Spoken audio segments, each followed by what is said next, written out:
प्रमुख संपूर्ण प्रोग्राम आरंभ संकल्प से सफलता संपूर्ण से।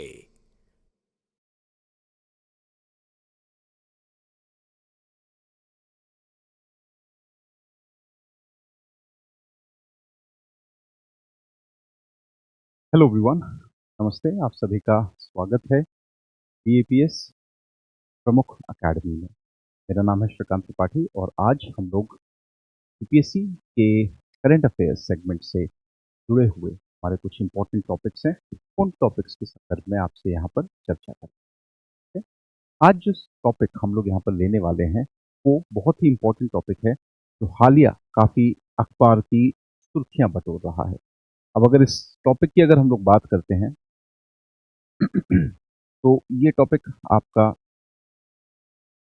Special intensive revision, okay, SIR, जिसके बारे में हम लोग लगातार आता हुआ यहाँ पर देख रहे हैं कि भाई ये जो सीरियल इंटेंसिव रिवीजन है ये क्या होता है। इसको कंडक्ट कराने वाली जो संस्था है, जो एजेंसी है जो इसको कंडक्ट करवाएगी, वो इलेक्शन कमीशन ऑफ इंडिया यानी कि भारत का निर्वाचन आयोग।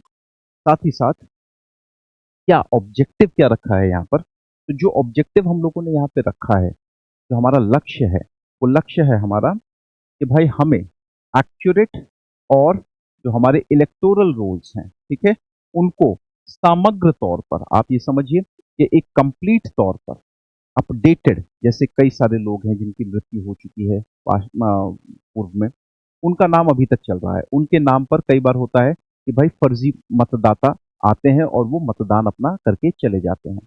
अब आपकी जो इलेक्टोरल रोल्स हैं वो एकदम सुचारू तौर पे, एकदम क्लीन हो, एकदम वेल मेंटेन्ड हो, एकदम वेल ऑर्गेनाइज्ड हो, इस पे हमारा पूरा का पूरा फोकस रहने वाला है। ठीक, तो यहाँ पर अगर हम लोग बात करें तो ये आपके इलेक्टोरल रोल्स को बेहतर बनाने का एक प्रयास है जो हम लोग इलेक्शन कमीशन ऑफ इंडिया द्वारा होता हुआ देख रहे हैं।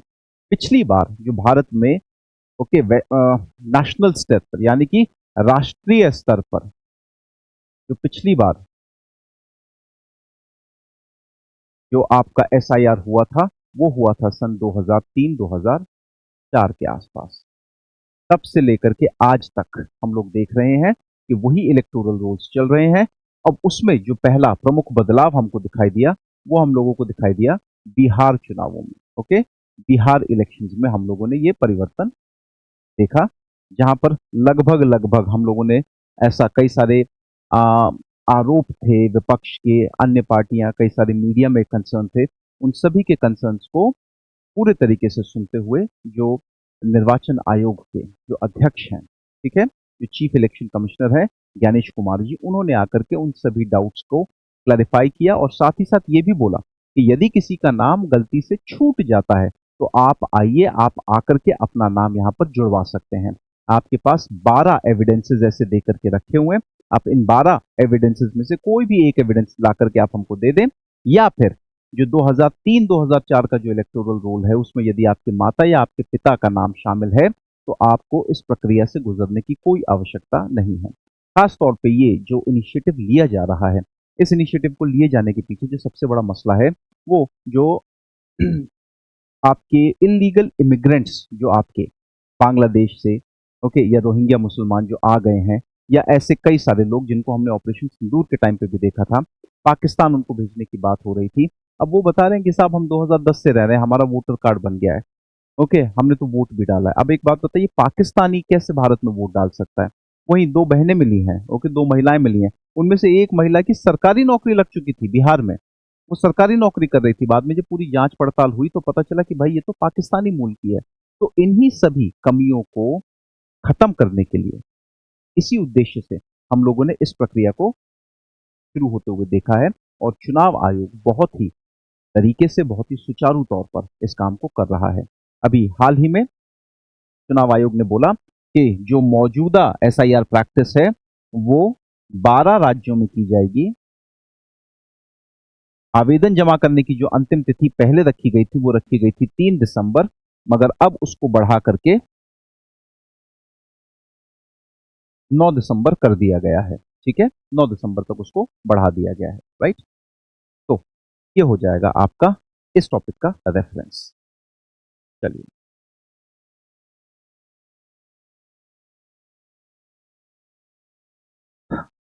संपूर्ण प्रोग्राम, यहां पर हम लोग आपके लिए वो सभी इनिशिएटिव्स जो जरूरी है आपकी यूपीएससी प्रिपरेशन से रिलेटेड, उन सभी चीजों को, उन सभी आयामों को एक सही तरीके से, एक सुसज्जित तरीके से, एक ऑर्गेनाइज्ड मैनर में आपके सामने प्रस्तुत करेंगे। यहाँ संपूर्ण प्रोग्राम का उद्देश्य ये है कि भाई हमें एक संकल्प लेकर के चलना है ताकि हम आपकी सफलता को पूरे तरीके से सुनिश्चित कर सकें। ठीक, अगर हम लोग यहाँ पर देखें तो इस संपूर्ण प्रोग्राम की जो खासियत है वो ये कि यहाँ पर आपको 2 अवधि में, 1.5 साल में, 3 साल, दोनों प्रोग्राम्स आपको मिलेंगे। आपको लाइव सेशंस भी मिलेंगे, आपको रिकॉर्डेड सेशंस भी मिलेंगे। साथ ही साथ आपको दोनों भाषाओं में, हिंदी तथा अंग्रेजी दोनों भाषाओं में ये वीडियोज उपलब्ध करवाए जाएंगे। और साथ ही साथ 8 घंटे प्रति सप्ताह की ये आपकी कमिटमेंट होगी। ठीक है, आप अगर इतना देंगे तो ये मोर देन सफिशिएंट होगा। आपकी सभी जो प्रिपरेशन रिलेटेड जो समस्याएं हैं, प्रिपरेशन रिलेटेड डाउट्स हैं, और आपकी जो एक सुचारू तौर पे जो प्रिपरेशन है, आप उसको पूरा यहाँ पर फॉलो कर पाएंगे। ठीक है, देखिए बहुत फायदे होते हैं जब आप एक अर्ली बिगिनर होते हैं, जब आप एक अर्ली बर्ड होते हैं ना। जितना जल्दी, देखिए लक्ष्य आपको पता है, बस आपको उस लक्ष्य प्राप्ति के लिए जो फासला है, आपको उसको घटाना है, आपको उसको कम करना है। अब जब आपको वो फासला कम करना है तो उस फासले को कम करने के लिए आपको अपनी शुरुआत अर्ली एजेस से, अर्ली फेजेस से स्टार्ट करनी पड़ेगी। तो चाहे वो ऑफिस गोइंग हो, चाहे वो स्कूल गोइंग हो, चाहे वो कॉलेज गोइंग स्टूडेंट्स हो, अगर आपने तय कर लिया है तो ये प्रोग्राम आपके लिए बहुत ही उत्तम प्रोग्राम है। ठीक, अब हम बार बार आपसे बोल रहे हैं कि प्रमुख अकेडमी आपकी जो यूपीएससी की जो प्रिपरेशन है, यूपीएससी की जो तैयारी है, उसके लिए एकदम यूनिक क्यों है? तो उसके कई सारे कारण हैं। जैसे माइलस्टोन ड्रिवन रोड मैप्स, यानी यहाँ पर हम लोगों ने माइलस्टोन्स बना करके रखे हैं कि हर कदम पर, हर एक टॉपिक से रिलेटेड आपके पास कुछ क्विजेज होंगी, कुछ और आपके पास क्वेश्चन आंसर्स के पैटर्न होंगे, जहां पर आप ये चेक कर सके, जहां पर आप ये देख सकें कि क्या मेरी तैयारी ऑप्टिमम तरीके से चल रही है या नहीं चल रही है। उसके अलावा पहले दिन से ही हम लोग, चाहे वो एनसीईआरटी कवरेज हो गई, चाहे वो प्रैक्टिस हो गई, चाहे वो प्रॉपर मेंटरिंग हो गई, चाहे वो डाउट सॉल्विंग हो गई, ठीक है, हम सब आपको वो उपलब्ध करवाएंगे। और देखिए हमारे यहाँ पे जो लर्निंग का जो प्रावधान होगा, वो लर्निंग सिर्फ रेगुलर लर्निंग नहीं आपको दिखेगी, गेमिफाइड लर्निंग, यानी कि आप खुद इंजॉय करेंगे उन अलग अलग स्टेजेस को पार करने में, जो आपके सामने जो चुनौतियां यहाँ पर हम आपके सामने थ्रो करेंगे। अब आप यहाँ पे देख लीजिए, हमारे पास अलग अलग प्रोग्राम्स हैं। हमारे पास फाउंडेशन कोर्स है, हमारे पास एडवांस्ड जनरल स्टडीज कोर्स है, हमारे पास ऑप्शनल कोर्सेज हैं। ठीक है, और ये सारे के सारी उसकी जो साथ जो फीचर्स हैं वो आपको यहाँ पर बताई जा रही हैं। आपको यदि किसी भी प्रकार की अन्य जानकारी चाहिए तो आप हमें इन नंबर्स पर संपर्क कर सकते हैं। ये ईमेल आईडी देकर के रखी है हमारे सामने, ठीक है, और ये हमारा लोकेशन है। तो आप आइए और आप आकर के अपनी जो यूपीएससी की जो तैयारी है, उस यूपीएससी की तैयारी को एकदम परफेक्ट बनाइए, एकदम फूल प्रूफ बनाइए। ठीक है, तो चलिए आते हैं हम लोग अपने टॉपिक पर वापस। What is a special intensive revision? What is SIR? Okay. It is a comprehensive time-bound revision of electoral rolls by the Election Commission of India. जैसा कि मैंने आप लोगों को पहले ही बता दिया कि भाई आपका यहां पर रिवीजन हो रहा है, रिवीजन ऑफ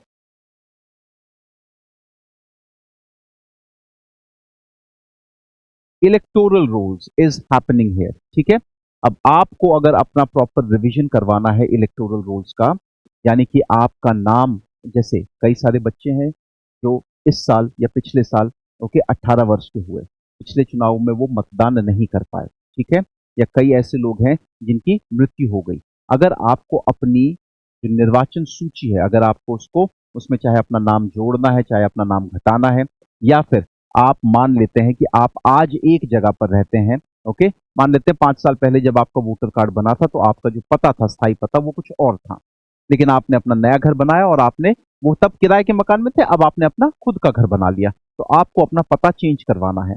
अब ये सभी जो चेंजेस हैं, ठीक है, ये सारे के सारे जो चेंजेस हैं, ये सब आपके इस स्पेशल इंटेंसिव रिवीजन के तहत करवाए जाएंगे, देखे जाएंगे। It involves house to house verification, document checks, deletion of ineligible entries and inclusion of new voters. जैसे मैंने आपको बताया, घर घर जाकर के वेरिफिकेशन किया जाएगा। वैसे घर घर जाने की जब हम लोग बात कर रहे हैं तो आपको फॉर्म्स दिए जाएंगे, वो फॉर्म्स आपको भर करके सबमिट करने हैं। तब निर्वाचन आयोग जो है वो इस पर निगाह डालेगा कि क्या आपके द्वारा भरी गई एंट्रीज, क्या आपका फॉर्म वैलिड है या इनवैलिड है, ठीक है। इसके अलावा कंडक्टेड बिफोर मेजर इलेक्शंस और when voter rolls require deep correction. देखिए, हम लोग जानते हैं कि वर्ष 2024 में हम लोगों ने जनरल इलेक्शंस होते हुए देखे। अब बार बार एक बात आ रही है हमारे सामने कि कहीं ना कहीं सरकार जो है वो वन नेशन वन इलेक्शन को लेकर के अत्यंत गंभीर अवस्था में है। अब क्योंकि वन नेशन वन इलेक्शन बहुत ही बड़ा इनिशिएटिव है जो सरकार सोच रही है, तो उसको ध्यान में रखते हुए आप ये चीज समझिए कि राज्य में भी और केंद्र में के भी जो चुनाव होंगे वो एक साथ एक समय पर आपके कंडक्ट करवाए जाएंगे, ठीक। अब जब ये चुनाव कंडक्ट करवाए जाएंगे तो उसके लिए जरूरी है कि आपके जो वोटर रोल्स हैं उसमें किसी भी प्रकार की त्रुटि आपको देखने को ना मिले। और फोकस ये भी रहेगा आपका कि जितने भी केवल केवल वही लोग जो कानूनन या कानूनी तौर पर भारत में वोट देने के लिए एलिजिबल हैं, केवल उन्हीं लोगों को अपॉर्चुनिटी दी जाए। क्यों? क्योंकि भाई इस देश के नागरिक तय करेंगे कि भाई यहाँ की सरकार कौन सी होगी।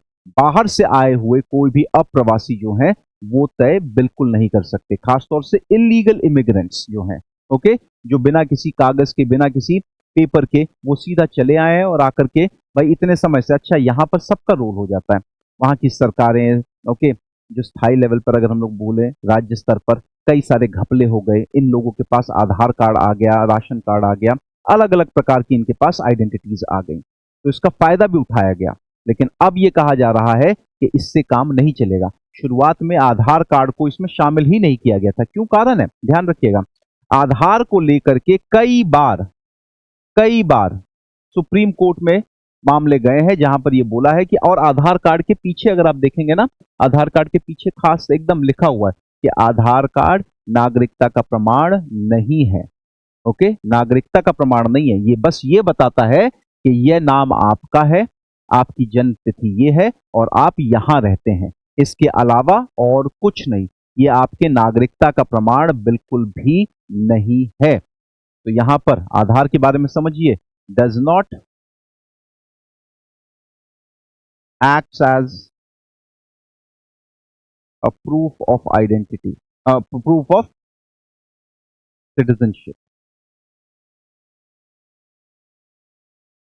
proof of citizenship, okay, aimed at ensuring accuracy, inclusion and fairness in the electoral participation। देखिए ऑब्जेक्टिव बड़ा सिंपल सा है। क्यों इसको चालू किया गया है? इसको चालू ही इसलिए किया गया है ताकि हमारे पास एकदम अपडेटेड हमारे निर्वाचन सूची रहे। इंक्लूजन यानी कि हर वो व्यक्ति जो भारत में वोट देने के लिए एलिजिबल है, साथ ही साथ केवल भारत का नागरिक है, उसका इंक्लूजन, उसका इन्वॉल्वमेंट यहां पर जरूर से जरूर होना चाहिए। और तीसरी बात, फेयरनेस। भाई जिस जगह पे वहां के नागरिक रह रहे हैं या जिस जगह पर उस राज्य के लोग रह रहे हैं जिनके पास प्रॉपर कार्ड है, उन्हीं के पास तो ये अथॉरिटी होनी चाहिए। इसके अलावा अगर कोई बाहरी आकर के वहां पर अगर चुनाव में मत अपना डाल रहा है तब तो ये बहुत गलत होगा ना, इसका तो फिर कोई तुक ही नहीं बनता हमारे पास। क्लियर? तो ये हमारा ऑब्जेक्टिव है जिस पे हम लोग फोकस कर रहे हैं, ठीक है। आगे बढ़ते हुए अगर हम लोग यहां देखें तो आप ऐसा समझिए कि कानूनन तौर पर अगर हम लोग बोलें कि भाई कानून कौन सी इजाजत देता है कि भाई आपका जो निर्वाचन आयोग है, जो आपका इलेक्शन कमीशन ऑफ इंडिया है, वो इस प्रकार की कोई भी प्रैक्टिस या एक्टिविटी रन करवा सकता है, तो थोड़ा उसके बारे में समझते हैं।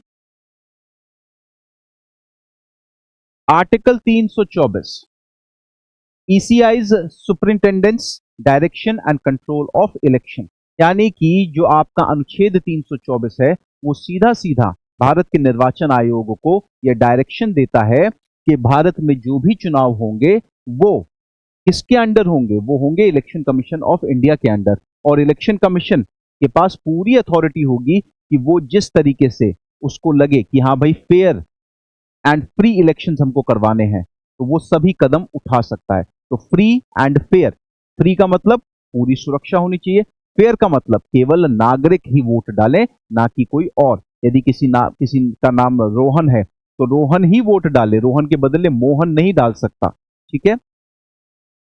आर्टिकल 326 यूनिवर्सल एडल्ट सफरेज, यानी कि हर वो व्यक्ति जो भारत का नागरिक है प्लस 18 साल से ऊपर की आयु का है, उसके पास वोट कास्ट करने का अधिकार है।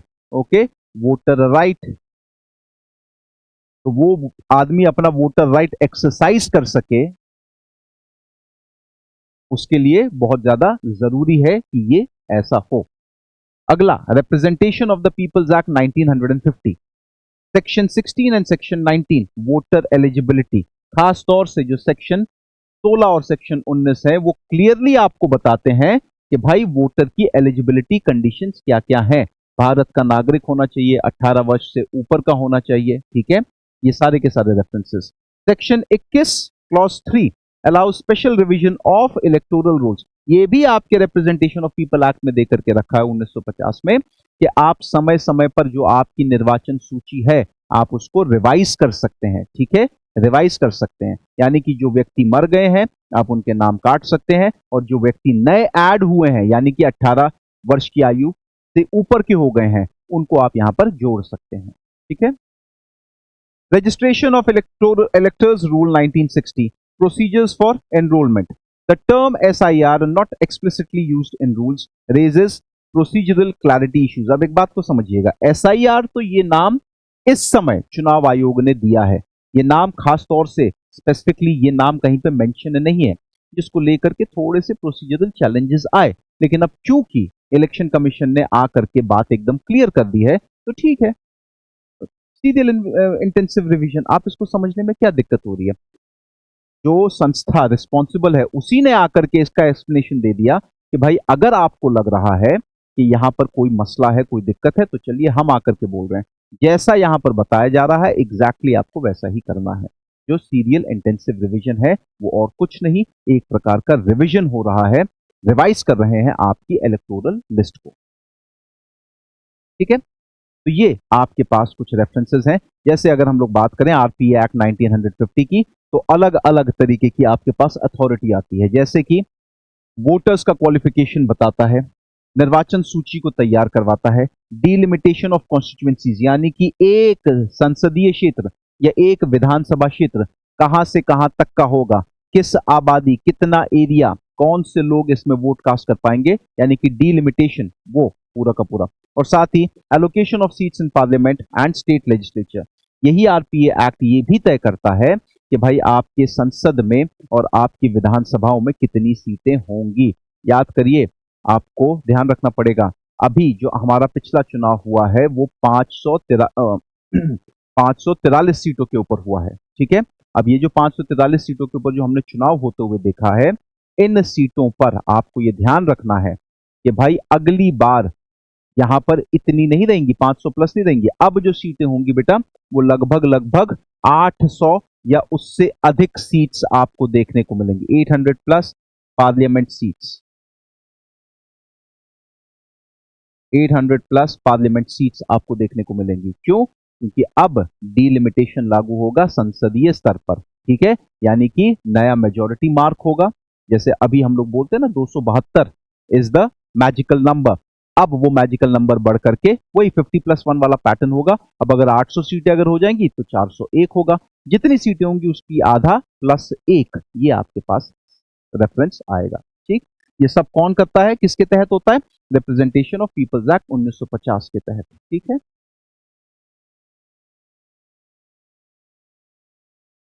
आगे वाई स्पेशल इंटेंसिव रिवीजन, इसका सिग्निफिकेंस क्या है, इसकी जरूरत क्या है बेटा? सबसे पहले जो सबसे बड़ी जरूरत है, मैंने आपको बताया कि भाई अगर आपके देश की वोटर लिस्ट ही अगर सुचारू नहीं है, क्लीन नहीं है, साफ नहीं है, तो आप और क्या उम्मीद कर सकते हैं किसी से? बात समझ रहे हैं? तो रिमूव्स गोस्ट वोटर्स एंड, पहली चीज, removes ghost voters and duplicates. Okay, यानी कि कई बार ऐसे लोगों का नाम दे करके रखा हुआ है जिनकी मृत्यु हो गई है। जैसे एक कहावत है जो लोग चुनावी विश्लेषण करते हैं, अक्सर वो इस चीज को इस्तेमाल करते हैं, हंसी में कहा जाता है इस बात को, कि भाई बंगाल में जो चुनाव होते हैं ना, बड़े जबरदस्त चुनाव होते हैं। बंगाल में हर चुनाव के समय लोगों को अपने जो मरे हुए माता पिता है वो वापस आ जाते हैं या वापस दिखाई देते हैं। कैसे? उनके नाम पर कोई ना कोई वोट कास्ट करके चला जाता है, यानी कि गोस्ट वोटर्स। भाई कोई व्यक्ति मर गया है, उसकी मृत्यु के बाद आप उसके नाम पर वोट कैसे डाल सकते हैं? तो ये जो घपलेबाजी है इसको रोकना। साथ ही साथ डुप्लीकेट्स, जैसे हम लोगों ने देखा कई बार ऐसा होता है कि भाई आपके पास एक से अधिक वोटर कार्ड हैं। आप एक शहर में रहते थे, आपने वहां पे अपना कार्ड बनवा लिया, आप दूसरे शहर में आए, आपने वहां पे अपना कार्ड बनवा लिया। अब आपके पास एक से अधिक वोटर कार्ड हो गए। आपके पास टेक्निकली एक वोटर कार्ड होना चाहिए, ठीक है, टेक्निकली एक वोटर कार्ड होना चाहिए, मगर कई सारे लोग हैं दो दो तीन तीन चार चार पांच पांच कार्ड लेकर के घूम रहे हैं। ओके, अब इसको भी हमें खत्म करना है। अगर आपके नाम पर एक से अधिक कार्ड इशू है तो आपके सभी कार्ड्स को रद्द कर दिया जाएगा सिवाय एक के जिसपे आप चाहेंगे, और आपसे पूछा जाएगा कि आप कौन सा वाला चाहते हैं। ठीक।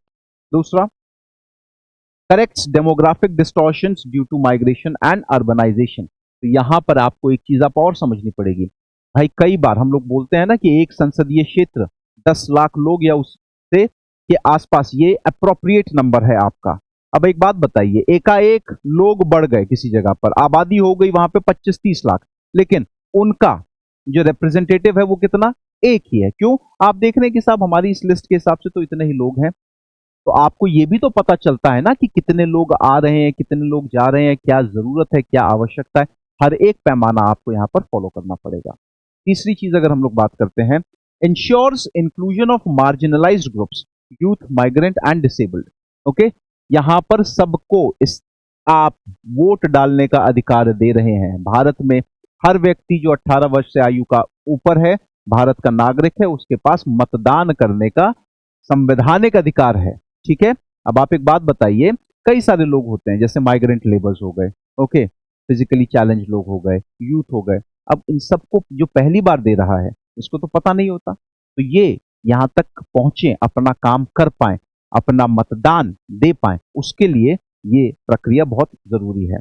इनहांसेस ट्रांसपेरेंसी एंड पब्लिक ट्रस्ट। लाजमी सी बात है भाई, अगर इलेक्टोरल रोल से सारे फर्जी नामों को हटा दिया जाएगा तो कहीं ना कहीं ट्रांसपेरेंसी तो आएगी, और एक बार जब ट्रांसपेरेंसी आई तो लाजमी सी बात है लोगों का जो भरोसा है, ओके, लोगों का चुनावों में जो भरोसा है वो और मजबूत होगा और स्ट्रांग होगा। ठीक है।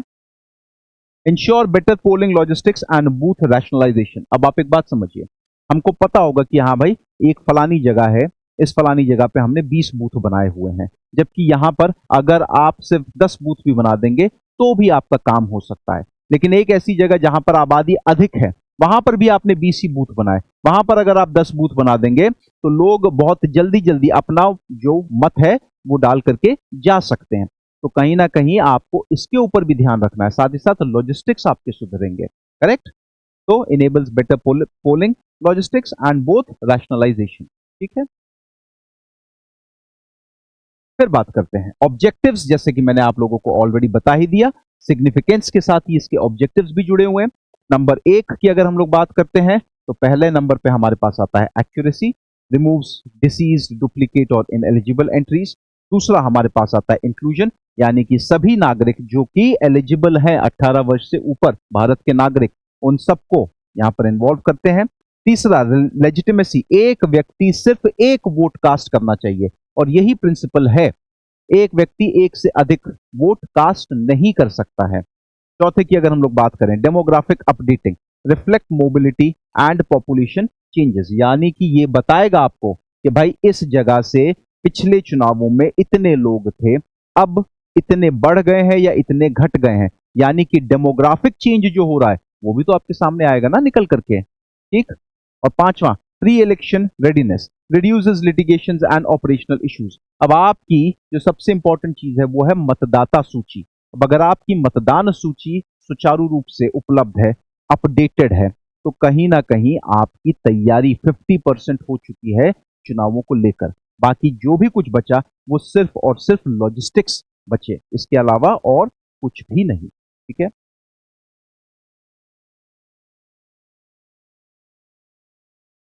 की फीचर्स की अगर हम लोग बात करें कि भाई ये जो आपका प्रक्रिया चल रही है एसआईआर की, इसके की फीचर्स क्या होंगे, कैसे किया जाएगा, क्या क्या किया जाएगा इसमें, तो थोड़ा उसके बारे में समझते हैं यहां पर हम लोग। सबसे पहले यहां पर बोला जा रहा है कि साहब house to house verification by the BLOs. Okay, BLOs जो है आपके, ओके, ब्लॉक स्तर के जो अधिकारी हैं वो आपके पास जाएंगे और एक एक आदमी को चिन्हित करेंगे, एक एक आदमी को देख करके। ऐसा नहीं है हमारे घर में 5 लोग हैं, घर में सबको बुला लीजिए, नहीं, वो चारों तो बाकी गए हुए, हम केवल यहां पर हैं ना।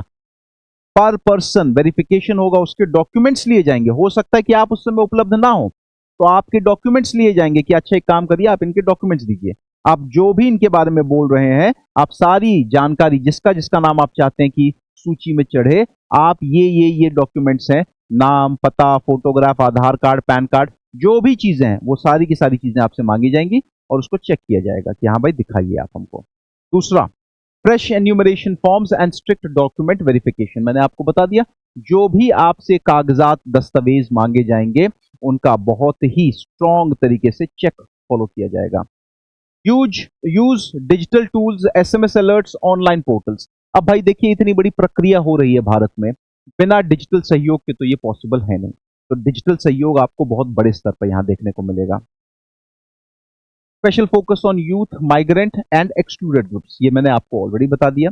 Time bound completion before elections. देखिए, अगला जो चुनाव हम लोग भारत में होते हुए देखेंगे वो होगा मई के महीने में। ओके, अप्रैल मई के महीने में। आपके राज्य होंगे, असम आपका होगा, केरला आपका, तमिलनाडु आपका, पश्चिम बंगाल। ओके, ये प्रमुख राज्य हैं। अब उसके लिए जो प्रक्रिया है उसकी अंतिम तिथि, पहले आवेदन की जो अंतिम तिथि थी वो 3 तारीख रखी गई थी, हालांकि उसको बढ़ा दिया गया है, अब उसको 9 तारीख तक कर दिया गया है। फिर भी आप समझिए 4 महीने पहले ही एडवांस में, 4 महीने पहले ही एडवांस में, यानी कि 9 तारीख के बाद अब ना कोई फॉर्म एक्सेप्ट किया जाएगा ना ही कुछ। अब उसके बाद सीधा सीधा आयोग जो है वो अपनी सूची के ऊपर काम करना शुरू करेगा और आपको वो एक फ्रेश नंबर देगा कि कितने आपके पास गोस्ट वोटर्स थे, कितने आपके पास डुप्लीकेट थे, कितने लोग मर गए। जो भी फर्जी लोग थे उनके सारे नाम काट करके एक फ्रेश आपकी निर्वाचन सूची आपके सामने पेश की जाएगी। Integration with polling station, reorganisation. ठीक है, अब ये लाजमी बात है भाई, जो पोलिंग स्टेशन है उनके साथ ये सूचियां बांटी जाएंगी। अगर किसी आदमी को, पॉलिटिकल पार्टीज को, जिसको जिसको भी ये सूचियां चाहिए आप ले लीजिए। अगर आपको लग रहा है कि आपके किसी व्यक्ति का नाम कटा हुआ है तो ठीक है, आप उसको लेकर के आइए, प्रूफ दिखाइए और उसका नाम जुड़वा लीजिए, ताकि किसी के मन में ये शक को शुबा ना रहे कि साहब हमको तो मौका ही नहीं मिला, हमारा नाम काट दिया, उस दिन हम खाना खाने गए हुए थे, उस दिन हम खेत में थे, उस दिन हम शादी में गए थे। नहीं, अगर तुम्हारा नाम नहीं है निर्वाचन सूची में, आओ अपना नाम ऐड करवाओ, डॉक्यूमेंट्स दो, खत्म। बहुत आसान प्रक्रिया है, ऐसा जटिल प्रक्रिया नहीं है कि एक बार बना दिया तो अब इसके बाद चेंज नहीं होगा। चेंज अगर करते हैं तो वो तभी करेंगे जब आप सारे के सारे दस्तावेज, कागजात और पूरे तरीके से, जब तक ईसीआई सेटिस्फाई नहीं हो जाएगा तब तक आपका नाम नहीं जुड़ेगा। ओके, अब जैसे हम लोगों ने की फीचर्स की ही बात करी, तो की फीचर्स ये आपके पास पूरी प्रक्रिया कुछ इस तरीके से चलने वाली है। सबसे पहले ईसीआई का नोटिफिकेशन आएगा। ओके, एक अधिसूचना जारी करेगा ईसीआई आपका, एक अधिसूचना आती है ईसीआई की तरफ से कि साहब फलानी फलानी तारीख से हम लोग एसआईआर की, या जो आपकी चुनाव जो आपकी निर्वाचन सूची है उसमें जो बदलाव है उसकी प्रक्रिया शुरू करना जा रहे हैं। ठीक है, तो सबसे पहले अधिसूचना आएगी। एक बार जब अधिसूचना जारी हो गई तो आपको बताया जाएगा कि क्या क्या शेड्यूल होगा, कहां कहां पर आपको सारे के सारे बीएलओज मिलेंगे, इत्यादि इत्यादि। उसके बाद नोटिफिकेशन हो गया, उसके बाद जो बीएलओज हैं, जो भी फॉर्म आए हैं, बीएलओज एक एक घर में जाकर के पर्सनल वेरिफिकेशन करेंगे।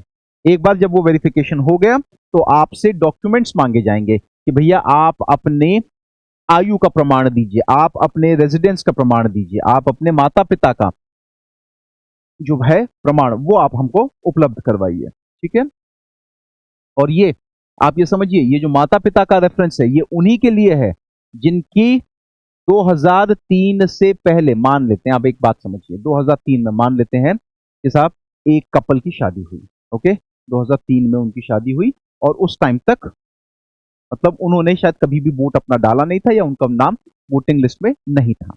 अब उन्होंने शादी करी, 2004 में उनकी एक संतान पैदा हुई। अब 2004 में पैदा हुई संतान 2025 में 21 वर्ष की हो गई, उसको वोट डालना है। अब उसके पास तो ये प्रूफ नहीं है कि उसके माता पिता का नाम भाई पहले तो नहीं था लिस्ट में, तो अब आपको सारे के सारे डॉक्यूमेंट्स प्रोवाइड करवाने पड़ेंगे। आप हमको सारे प्रूफ्स ला करके देंगे, ठीक है, कि हम आपका नाम जो जोड़ रहे हैं, तो आप इस वाले पैटर्न को हटा दीजिए, ये 12 आपके 11 बचे हुए आपके पास प्रूफ है, इनमें से कुछ भी ले आइए, हम आपका नाम जोड़ देंगे, ठीक। उसके बाद वेरिफिकेशन होगा, एडिशन, डिलीशन, करेक्शंस, ओके। किसी का नाम बदल, जैसे पहले के अगर मैं आपको बताऊं, पहले के अगर आप लोगों ने कभी वोटर कार्ड अगर देखे होंगे तो भाई अलग ही अलग नाम होते थे। जैसे हमारा नाम है श्रीकांत, तो हमारा जो पुराना वोटर कार्ड था उसमें हमारा नाम था श्रीकांता, ओके, श्रीकांता। उम्र आपने अपनी लिखवाई कि भाई हमारी उम्र है 27 साल, उसमें लिख दी 37 साल, पता आपका कुछ और ही दे करके रखा हुआ है, ठीक है। तो बहुत ही गड़बड़ियां होती थी। तो किसी भी प्रकार की गड़बड़ी या किसी भी प्रकार का, जैसे आधार कार्ड में आप अपना बदलाव करवाते हैं ना, उसी प्रकार से अगर आपको किसी अन्य प्रकार का बदलाव करवाना है आपके वोटर कार्ड में, तो भी आपकी सारी की सारी जो एडिशन, डिलीशन, करेक्शन सब यहां पर हो जाएगा।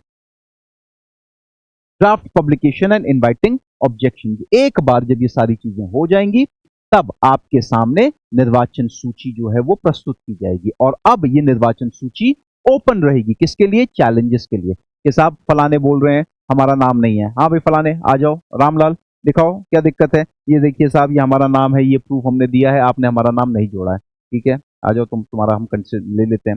अब रामलाल के नाम ना जोड़े जाने के पीछे जो भी कारण होंगे उनको देखा जाएगा, और अगर अधिकारीगण सेटिस्फाई अगर होंगे तो रामलाल का नाम दोबारा से जो निर्वाचन, क्योंकि भाई मैनुअल हो रहा है ना, मैनुअल हो रहा है, मशीन जो है वो तो है ही है, लेकिन साथ ही साथ मैनुअल भी तो ये एफर्ट है, कितना बड़ा, कितने बड़े स्तर पे एफर्ट हो रहा है, समझ रहे हैं आप लोग?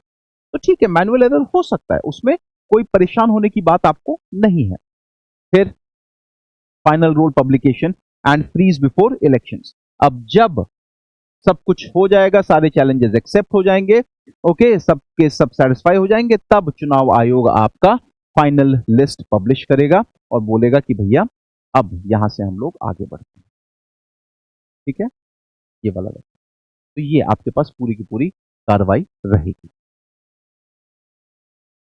एसआईआर जो हम लोगों ने बिहार में होते हुए देखा, अभी सबसे रीसेंट एसआईआर जो हमारे पास हुआ, और यकीन मानिए बहुत ही सक्सेसफुल एसआईआर हुआ बेटा। मतलब आप ऐसा समझिए 100 लोग ऐसे नहीं आ पाए जो ये कह सकें कि साहब हम लोग चैलेंज कर रहे हैं कि हमारा नाम नहीं है वोटर लिस्ट में, या ऐसा हुआ है या गड़बड़ी हुई है किसी तरह, 100 लोग तक नहीं आ पाए, आप ये समझिए, ठीक है, 100 लोग तक नहीं आ पाए। तो बिहार का जो एसआईआर 1 जुलाई 2025 को चालू हुआ बेटा, ओके, और लगभग लगभग 8 करोड़ वोटर्स थे जिनको हमें दोबारा से वेरिफिकेशन करना था। 4 लाख से अधिक वॉलंटियर्स और बीएलओस को हम लोगों ने इस्तेमाल किया यहां पर। Stricter proof required for every voter enrolled after 2003, यानी 2003 के बाद जितने भी लोगों का नाम निर्वाचन सूची में ऐड हुआ है उनके लिए स्ट्रिक्ट पैमाने रखे गए, ठीक। Supreme court ordered publication of deleted voter list, साथ ही साथ ये भी बोला सुप्रीम कोर्ट ने, अच्छा जो नाम आपने जोड़े हैं वो तो है ही है, लेकिन जो नाम आपने काटे हैं आप उनकी भी अलग से एक सूची जारी करिए, ताकि पता चले कि किसका नाम रहा किसका नाम गया। तो जो कटे हुए नाम है लोगों के जिनको नहीं जोड़ा गया है, किस आधार पे नहीं जोड़ा गया है आपको यह भी बताना पड़ेगा। मृत्यु हो गई तो मृत्यु बताएंगे, 2 या मल्टीपल वोटर कार्ड्स हैं तो आप वो भी बताएंगे, यहां का नागरिक नहीं है फर्जी तरीके से वोट डाल रहा है आप वो भी बताएंगे, ठीक है। Civil society groups flagged risk of exclusion, कई सारे अलग अलग ग्रुप निकल करके आए जिन्होंने बोला कि साहब हमें इसमें गड़बड़ झाला लग रहा है, सरकार की चाल है। इन सभी डाउट्स को, इन सभी क्वेरीज को आपका जो चुनाव आयोग था उसने बहुत ही तसल्ली से आकर के क्लियर किया है, सबकी समस्याओं को खत्म किया है। Large scale booth rationalisation, okay, अलग अलग, जैसे अगर हम लोग बात करते हैं तो भाई जैसे एक एग्जाम्पल देकर के जगह रखा है, एक जगह को 741 नए बूथ मिले, सोचिए 741 नए बूथ। भाई चुनाव जो है ना सहज होने चाहिए, चुनाव सजा नहीं होनी चाहिए, चुनाव सहज होने चाहिए, चुनाव मोटिवेटिंग होने चाहिए। कि ज्यादा से ज्यादा लोग जो है वो आए और ज्यादा से ज्यादा लोग जो है वो अपना मत आकर के डाल सकें। ठीक है, तो ये यहां पर बेटा हमारे पास रेफरेंसेस आ गए। अब अंत में बात करते हैं कि भाई किसी भी चीज के साथ चैलेंजेस भी जो जुड़े होंगे, हर चीज अच्छी अच्छी तो नहीं होती, कुछ कुछ चैलेंजेस भी होंगे, कठिनाइयां भी होंगी, थोड़ी उनकी बात करते हैं। सबसे पहले risk of exclusion due to strict documentation. अब ये चैलेंज मैं इसलिए बोल रहा हूं कि कई सारी चीजें, जैसे लोग बोल देंगे कि भाई आप जन्म प्रमाण पत्र दिखाइए, अगले के पास आधार है, उसने बोल दिया आधार, बोला आधार नहीं मान्य है। फिर बोला एक काम करिए, आप एक बात आपने दिखाइए, माता पिता का अपना कोई सर्टिफिकेट दिखा दीजिए। अब गांव देहात का आदमी है, कहाँ उस टाइम पर उसके पास किसी प्रकार का कोई सर्टिफिकेट होता था या भाई अब जा करके जननी सुरक्षा योजना के तहत 89% बच्चे जो है हॉस्पिटल में पैदा होते हैं। आज भी 11% बच्चे हॉस्पिटल्स में पैदा नहीं होते हैं, तो कहां से आएगा तुम्हारे पास बर्थ सर्टिफिकेट? ओके, मान लेते हैं किसी के माता पिता अनपढ़ हैं, तो उनके पास कहां से आएगी 10वीं की मार्कशीट, कहां से आएगा मैट्रिकुलेशन का सर्टिफिकेट? तो इन मसलों पे थोड़ा सा ध्यान देने की आवश्यकता है। मगर भाई आपके पास 12 प्रमाण मांगे हैं, ये तो दो ही हुए ना, अब कुछ भी नहीं है। कभी तुमने किसी सरकारी स्कीम का लाभ नहीं लिया, कभी तुम अस्पताल में नहीं एडमिट हुए, मतलब भाई क्या हो है? कभी तुम बीमार नहीं पड़े, तुमको कभी किसी सरकारी मदद की जरूरत नहीं पड़ी, कभी खुद नहीं सोचा कि यार अपना नाम जाकर के वोट डालते हैं लोग, मैं जाकर के जुड़वा लूं। तो ये बड़ी दाएं बाएं सी बात है, बट स्टिल हमने इसको यहाँ पे जोड़ लिया है। दूसरा अगर हम लोग बात करते हैं, टाइमिंग बिफोर इलेक्शंस में कॉज कंफ्यूजन और एलिजिड बायस। अब वो तो हमेशा देखिए, कोई भी कार्य होता है हिंदुस्तान में, कब चुनाव नहीं होते हैं आप मुझे ये बताइए, कब चुनाव नहीं होते? 2024 में चुनाव नहीं थे, 25 में चुनाव नहीं हुए, 26 में नहीं है, 27 में नहीं है, 28 में नहीं है, फिर 29 में आ जाएगा जनरल इलेक्शन। तो ये तो हमेशा आरोप लगेगा ही लगेगा चुनाव आयोग के ऊपर कि ये देखिए आपने इसको इस समय इसलिए इंट्रोड्यूस किया क्योंकि यहां पे चुनाव होने वाले हैं। अरे चुनाव हर साल होते हैं भारत में, India is a land of election, उसी के लिए तो one nation one election introduce करने की आवश्यकता है।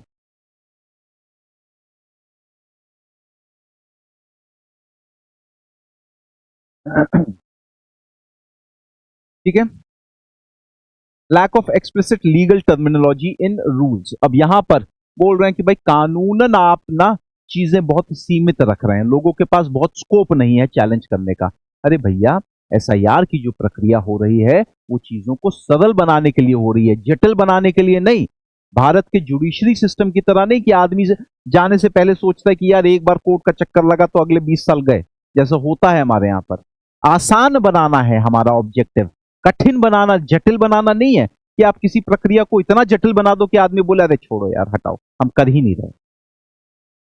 Okay, resource constraint for large scale field verification. हाँ ये बहुत बड़ी बात है कि क्या हमारे पास इतनी वर्कफोर्स है, क्या हम एक साथ इतने लोगों को एम्प्लॉय कर सकते हैं इस काम के लिए?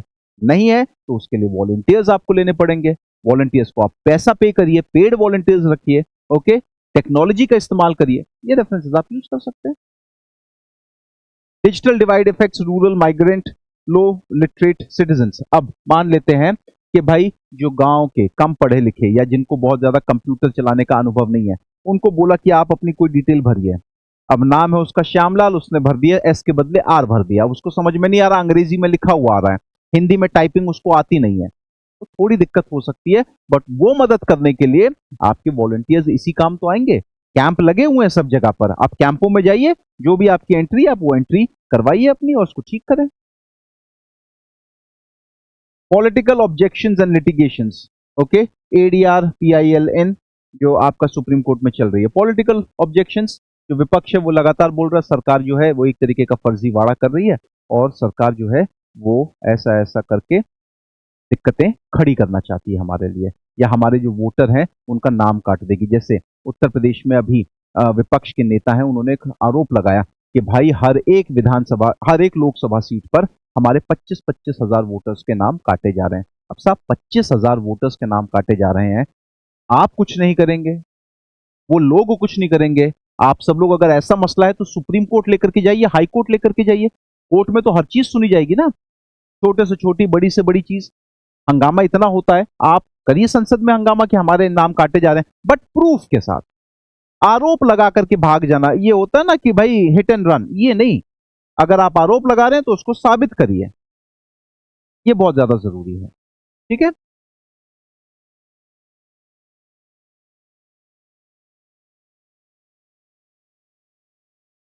करो।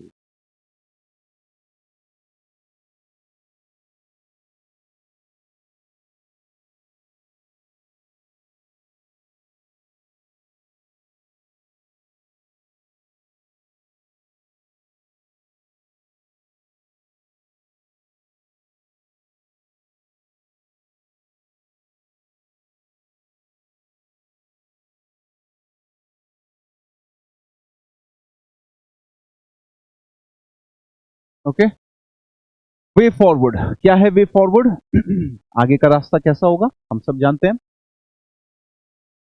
Clear and transparent guidelines for SIR बहुत ज्यादा जरूरी है। डॉक्यूमेंटेशन रिक्वायरमेंट आपको कम से कम रखनी चाहिए। ओके, कम से कम रखिए, पुख्ता रखिए, कम से कम रखिए। Use technology, mobile apps, GIS mapping, वो तो बिल्कुल जरूरी है।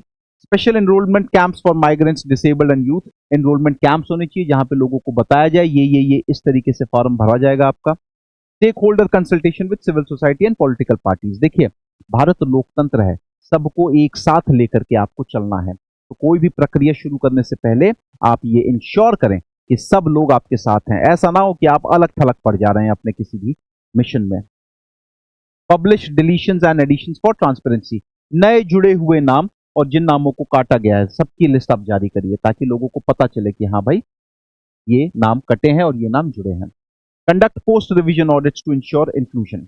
ओके, एक बार पूरी सूची जारी होने के बाद आप उसका एक ऑडिट भी करवाइए।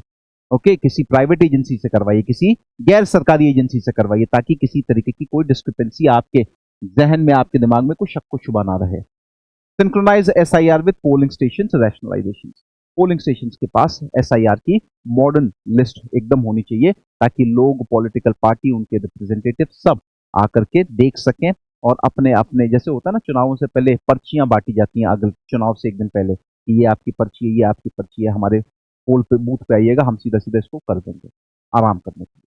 ठीक है, तो ये आपका रेफरेंस हो गया इसके संदर्भ में। ठीक है, इंस्टीट्यूशनल रूल्स की अगर हम लोग बात करते हैं, भाई कौन कौन इन्वॉल्व है यहां पर, तो हमारे पास इलेक्शन कमीशन ऑफ इंडिया, ये तो भाई निर्वाचन आयोग भारत का सबसे ज्यादा महत्वपूर्ण है। चाहे नोटिफिकेशन हो गई, चाहे डेट हो गई, चाहे नियम कानून हो गए, सब कौन बताता है? Election commission of India. Supervise करते हैं वेरिफिकेशन को, सारी स्क्रूटनी होती है और अंत में जो निर्वाचन सूची है जिसको पब्लिश किया जाएगा वो सब किसकी जिम्मेदारी रहेगी? इलेक्शन कमीशन की।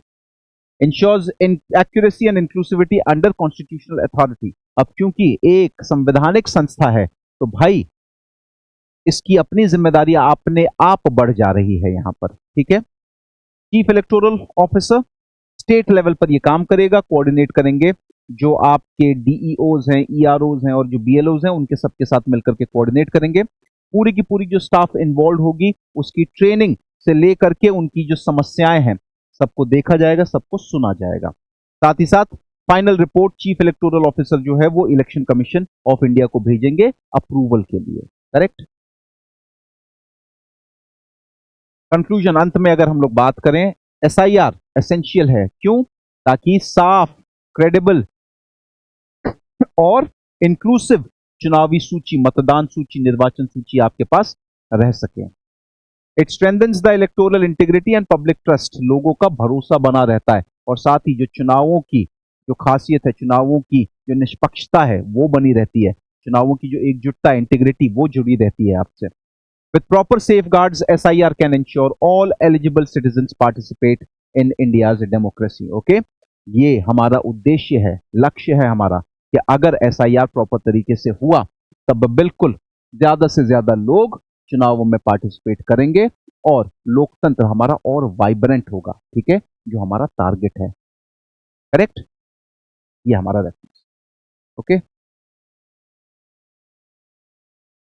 तो चलिए बेटा, ये था आपका SIR से रिलेटेड करंट अफेयर्स का वीडियो। आई होप आपके सभी डाउट्स, सभी क्वेरीज SIR से संबंधित जो रहे होंगे वो क्लियर हो गए होंगे। ठीक है, तो धन्यवाद स्टूडेंट्स, मैं हूं आपका मेंटोर श्रीकांत त्रिपाठी। ऐसे ही अन्य वीडियो के लिए हमारे चैनल को लाइक करें, वीडियो को शेयर करें और चैनल को सब्सक्राइब करें। धन्यवाद।